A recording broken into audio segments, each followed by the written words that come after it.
5월 23일 새벽 기도회를 시작하겠습니다. 오늘 본문 말씀은 사무엘상 10장 17절로 27절입니다. 사무엘이 백성을 미스바로 불러 여호와 앞에 모으고 이스라엘 자손에게 이르되 이스라엘 하나님 여호와께서 이같이 말씀하시기를 내가 이스라엘을 애굽에서 인도하여 내고 너희를 애굽인의 손과 너희를 압제하는 모든 나라의 손에서 건져내었느니라 하셨거늘 너희는 너희를 모든 재난과 고통 중에서 친히 구원하여 내신 너희의 하나님을 오늘 버리고 이르기를 우리 위에 왕을 세우라 하는도다. 그런즉 이제 너희의 지파대로 1000명씩 여호와 앞에 나오라 하고 사무엘이 이에 이스라엘 모든 지파를 가까이 오게 하였더니 베냐민 지파가 뽑혔고 베냐민 지파를 그들의 가족별로 가까이 오게 하였더니 마드리의 가족이 뽑혔고 그 중에서 기스의 아들 사울이 뽑혔으나 그를 찾아도 찾지 못한지라. 그러므로 그들이 또 여호와께 묻되 그 사람이 여기 왔나이다.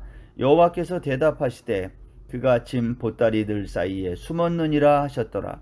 그들이 달려가서 거기서 그를 데려오매 그가 백성 중에 서니 다른 사람보다 어깨 위만큼 컸더라. 사무엘이 모든 백성에게 이르되 너희는 여호와께서 택하신 자를 보느냐. 모든 백성 중에 짝할 리가 없느니라 하니 모든 백성이 왕의 만세를 외쳐 부르니라. 사무엘이 나라의 제도를 백성에게 말하고 책에 기록하여 여호와 앞에 두고 모든 백성을 각기 집으로 보내매 사울도 기브와 자기 집으로 갈 때에 마음이 하나님께 감동된 유력한 자들과 함께 갔느니라. 어떤 불량배는 이르되 이 사람이 어떻게 우리를 구원하겠느냐 하고 멸시하며 예물을 바치지 아니하였으나 그는 잠잠하였더라. 아멘. 우리는 지금 사울이 이스라엘의 왕에 어떻게 오르는가를 살펴보고 있습니다. 우리 9장 말씀에 가보면 여호와 하나님이 사무엘에게 사사에게 이런 말을 하죠. 내일 이맘때에 베냐민 땅에서 한 사람을 보내겠다. 그러면 너는 그에게 기름을 부어서 이스라엘 백성의 지도자, 왕으로 삼으라. 그렇게 말을 합니다. 그리고 10장 1절에 와보면 이제 사무엘 사사가 기름으로 사울의 머리에 이제 부어서 지도자로 삼는 거예요. 이스라엘의 왕으로.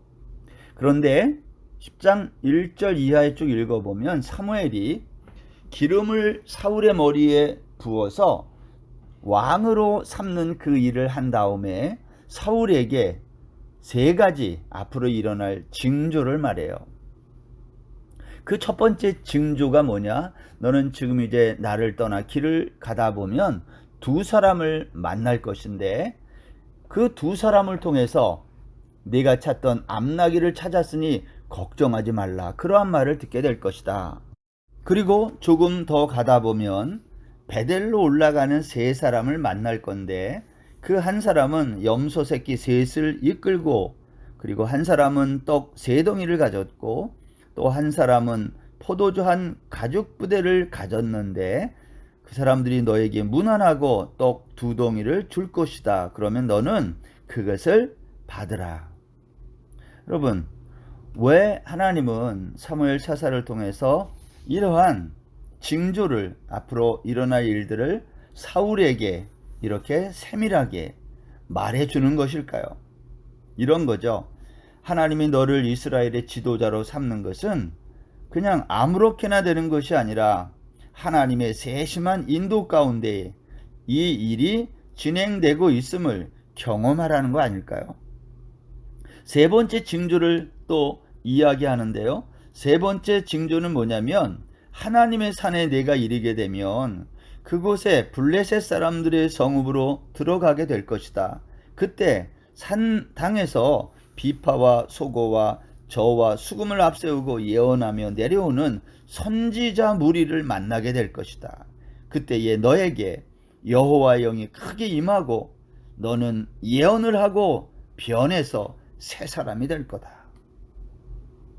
오늘 하나님은 사무엘 사사를 통해서 3번째 징조, 선지자 무리를 만나게 되는데 그 사람들과 함께 너는 예언하며 그리고 성령 충만한 그러한 사람이 될 것임을 예언한 거예요. 하나님께서 사무엘 사사를 통해서 사울에게 이러한 세 가지 징조를 미리 말씀합니다. 그리고 실제로 이 세 가지가 그대로 이루어지는 거예요. 왜 하나님은 사울에게 이러한 징조가 일어난다고 미리 말하고 그것이 구체적으로 일어나는 것을 경험케 할까요? 이러한 거죠.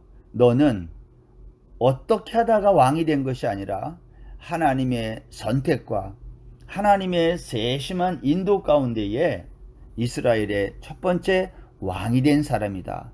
그러니 자신감을 갖고 용기를 갖고 당당하게 그 사명을 다하라. 그런 말 아니겠습니까? 여러분, 사울이 이스라엘의 왕으로 세워지는 과정을 보면 먼저 하나님의 선택이 있고요. 그 다음 사무엘 사사의 기름 부음이 있었고요. 그리고 이어서 하나님의 영이 충만하게 임하는 일이 있어요. 그 결과 사울은 변하고 새 사람이 됩니다. 그런데 오늘 우리가 읽은 이 사무엘상 10장 17절 이하에 있는 이 본문은요, 이렇게 모든 과정을 거쳐서 왕이 된 사울을 다시 백성들 앞에서 제비 뽑는 과정을 거치게 한다는 거예요. 하나님이 선택했고 또 징조도 보여주고 그 모든 것이 다 완전히 이루어졌거든요. 근데 뭐가 부족해서 또다시 백성들을 다 불러온 그 자리에서 제비 뽑는 과정을 거치게 하실까요? 이것은 아마 사울이 왕이 되는 것이 우연이 아니라 하나님의 확실한 뜻이라는 것을 보여주기 위함이라는 것입니다. 사무엘 사사가 말한 세 가지 징조가 완벽하게 응했음에도 불구하고 다시 제비 뽑기 방식을 통해 사울은 이스라엘의 왕으로 선택을 받았다는 거예요. 사무엘은 미스바로 온 이스라엘을 불러서 연설을 합니다. 하나님이 고통받는 너희를 애굽에서 구원해냈지만 너희들은 그 하나님을 오늘 버리고 왕을 요구했다. 배은망덕하다. 그럼에도 불구하고 하나님은 오늘 우리에게 왕을 세우시기 위해서 너희 모두를 이곳에 불렀다. 각 지파별로 1000명씩 나오라는 겁니다. 이스라엘 12지파는 이제 자신들의 왕을 뽑는 이 흥분되는 일을 위해 미스바로 다 모인 거죠. 왕을 뽑는 방식은 제비 뽑기였어요. 제비 뽑기 방식은 마치 제사장이 우림과 둠빔으로 하나님의 뜻을 알았던 것처럼 구약시대에 하나님의 뜻을 묻는 방식이었어요. 결과는 베냐민 지파의 마드리 가족의 기스의 아들 사울이 뽑혔다는 거예요. 여러분, 이것은 누구도 의심할 수 없고 부정할 수 없는 하나님의 선택이었던 것입니다. 사무엘상 10장 14절 이하에 보면 사울이 성령의 충만함으로 예언을 마치고 돌아갔을 때 사울의 삼촌이 묻습니다. 어디 갔다 오느냐? 사무엘에게 갔다 왔다는 말을 듣고 사울의 삼촌이 사무엘이 너희에게 이런 말을 나한테 다 말해라. 사울은 이때 사무엘 사사와 있었던 모든 일을 다 말합니다. 그러나 자신이 이스라엘의 왕으로 기름 부음을 받고 성령 받아 예언한 일에 대해서는 말하지 않고 함구합니다. 만일 사울이 삼촌에게 이 사실을 말했다면 어떻게 되었을까? 아마 사울을 시기하는 사람들이 이 일을 알고 사무엘이 사울과 짜고 이런 일을 벌였다, 조작이다 하는 의심을 받았을지 몰라요. 그러나 사울은 이 일에 대하여 일체 함구합니다. 사울은 자신이 제비 뽑기의 결과로 왕으로 뽑혔을 때 기대했다는 듯이 좋아하지 않습니다. 우리 성경을 읽어보면 사울이 막 좋아 펄펄 뛰는 그러한 분위기가 아니에요. 오히려 사울은 어떻게 합니까? 짐 보따리들 사이에 숨어 있었다. 이런 말이에요. 사울은 왕이 되고 싶어서 안달난 사람이 아니었다. 그러나 제비 뽑기 결과 사울이 뽑혔을 때 사울은 어디 있는지 찾을 수 없었다는 거예요. 그때 하나님이 가르쳐줘요. 짐 보따리들 사이에 숨어 있다. 사람들을 보내서 사울을 데려오니까요. 이렇게 보니까 사울은 다른 사람보다 어깨 위만큼 컸던 그러한 사람이었어요. 백성들은 사울을 바라보면서 왕의 만세를 부리게 됩니다. 사무엘이 백성에게 말하기를 여호와께서 택하신 자를 보느냐, 모든 백성 중에 짝할 리가 없다. 무슨 말입니까? 될 만한 사람이 됐다는 거예요. 그러면서 사울이 이스라엘의 왕이 된 것을 알린 겁니다. 여러분, 여호와 하나님이 택하신 자가 누구입니까? 사무엘 사사의 징조가 그대로 응했고요, 제비 뽑아 선택되었어요. 그럼에도 불구하고 사울은 짐 보따리들 사이에 숨어 나오지 않습니다. 여러분, 어떤 사람들은 사울의 이런 태도를 가리켜 겸손하다 이렇게 말하는데요, 사실 사울의 이런 태도는 겸손이라기보다는요, 그는 아직도 자기가 정말 왕이인지 아닌지 자신감이 결여된, 정체성이 좀 부족한 모습으로 보입니다. 여러분, 하나님께서 사울을 선택하고 사무엘 사사를 통해서 기름 붓고 여러 가지 징조를 보여주고 이루어지게 함을 통해서, 그리고 마지막에는 제비 뽑기를 통해 하나님의 뜻을 분명히 보여주신 거예요. 그럼에도 불구하고 사울은 자신감이 없었고 정체성이 부족했던 것을 알 수 있어요. 저는 오늘 이 본문을 보면서 그런 생각이 좀 듭니다.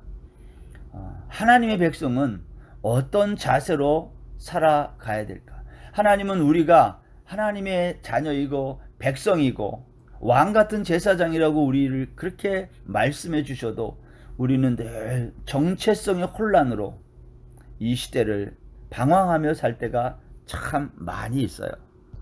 당당해야 될 때 당당하지 못하고 내가 누구인지를 정확하게 모르니까 늘 이 세상에 여러 가지 많은 사상과 이론 앞에 흔들리는 거 아닙니까?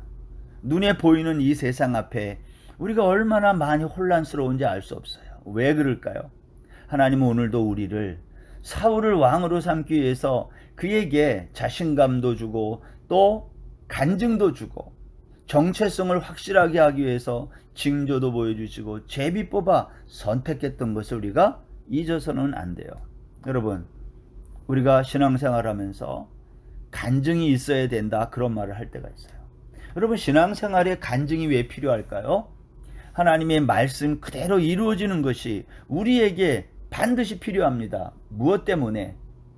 그것이 우리의 삶의 정체성을 붙들게 만드는 거예요. 비록 우리가 이 세상에 살지만 우리는 영혼을 살아갈 하나님의 백성이라는 이 정체성이 분명해야 하나님께서 우리에게 맡겨주신 일들을 감당할 수 있다는 거예요. 여러분, 신앙생활은 정말 간증이 필요합니다. 간증이 없다는 것은 내가 말씀대로 살지 않았다는 말과도 같은 거예요. 제가 바라기는 이 말씀을 듣는 모든 성도님들이 오늘 하루 동안에도 하나님이 나와 함께 하고 있다는 그 삶의 간증이 있기를 바랍니다. 두려워하지 말고 머뭇머뭇하지 말고 내가 하나님의 자녀임을 분명히 하고 오늘도 주께서 우리에게 허락하신 이 왕같은 제사장의 직무를 잘 감당하는 우리 성도님들 되시기를 바랍니다. 오늘 여기 본문 27절에 보면요, 이렇게 사울이 왕이 됐음에도 불구하고 사울의 왕됨을 인정하지 않는 사람들이 있어요. 여기 보니까 어떤 불량배가 이르되 이 사람이 어떻게 우리를 구원하겠느냐, 그리고 멸시하며 예물을 바치지 않아요. 이때 사울의 반응이 뭔지 아십니까? 그는 잠잠하였더라 그랬어요.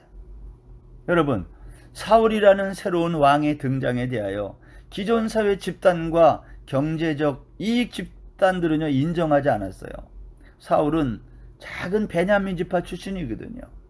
아마 그 당시에도 인구가 많거나 힘이 있는 지파가 있지 않았겠어요? 근데 베냐민 지파에서 하필이면 이스라엘의 왕이 선택받은 거예요. 아마 이것에 동의하지 않는 사람들이 있었을 것입니다. 사람들은 사울의 등장을 탐탁치 않게 여겼을지도 몰라요. 한 사회에 어떤 새로운 지도자가 등장하면 대부분의 경우는요, 전폭적인 지지를 받고 되는 경우가 거의 없는 거예요. 모든 사람이 지지할 수는 없는 거 아닙니까? 여기 사울이 그랬어요.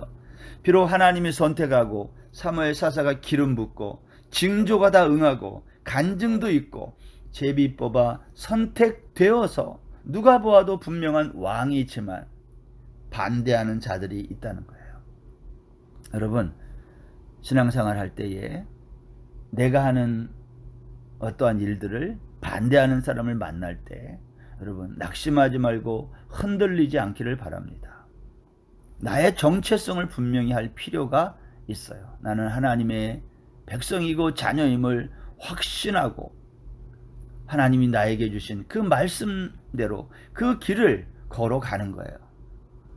사울이 처음에는 자신이 왕된 것에 대해서 확신이 없다가 점차 그는 자신이 왕됐다는 것에 대한 분명한 확신을 갖게 됩니다. 그는 마지막 제비 뽑기에서 선택된 이후에 전혀 새로운 모습의 사람으로 변하게 되는 겁니다. 그래서 자기를 반대하는 사람들, 그러한 사람들의 반응을 보면서도 사울은 흔들리지 않고 잠잠할 수 있었던 것입니다. 자신을 반대하는 사람들의 말에 귀를 기울이지 않았던 거예요. 이것은 이런 말입니다. 누가 뭐라고 해도 나는 이제 하나님이 선택한 이 길, 이스라엘의 왕의 길, 내가 이 길을 가겠다는 자신감의 표현 아니겠습니까? 신앙생활이 그런 거예요. 하나님이 나를 선택하여 불렀다는 이 확신이 있을 때 그 사람은 어떠한 어려운 일이 닥쳐도 이 길을 끝까지 흔들리지 않고 갈 수 있는 겁니다. 위태롭게 보이는 이스라엘 왕정의 출발. 그러나 하나님은 그 이스라엘 왕정의 흔들리는 모습을 흔들리지 않도록 사울에게 하나님은 그를 선택하고 징조를 보여주고 간증을 갖게 하고 그가 담대히 그 길을 가도록 격려하셨다는 거예요. 비록 베냐민 지파 출신이라 할지라도 사랑하는 여러분, 오늘도 저와 여러분의 인생길을 돌아보면서 정체성을 분명히 하고 흔들리지 않고 이 믿음의 길을 걸어가는 저와 여러분 다 될 수 있기를 주의 이름으로 축원합니다. 아멘. 기도하겠습니다. 하나님 아버지, 신앙생활에 간증이 없어 흔들릴 때 주의 말씀을 부여잡고 하나님 말씀대로 이루어지는 이 놀라운 경험이 우리의 삶 속에 있게 하여 주옵소서. 우리를 택하시고 부르시고 또 새 사람으로 만드셔서 하나님의 백성 삼으신 주의 뜻을 기억하고 오늘도 이 믿음의 길을 흔들리지 않고 걸어가는 이 말씀을 듣는 모든 주의 자녀들 되게 하여 주옵소서. 예수님의 이름으로 기도드립니다. 아멘. 오늘 하루도 평안한 날 되십시오.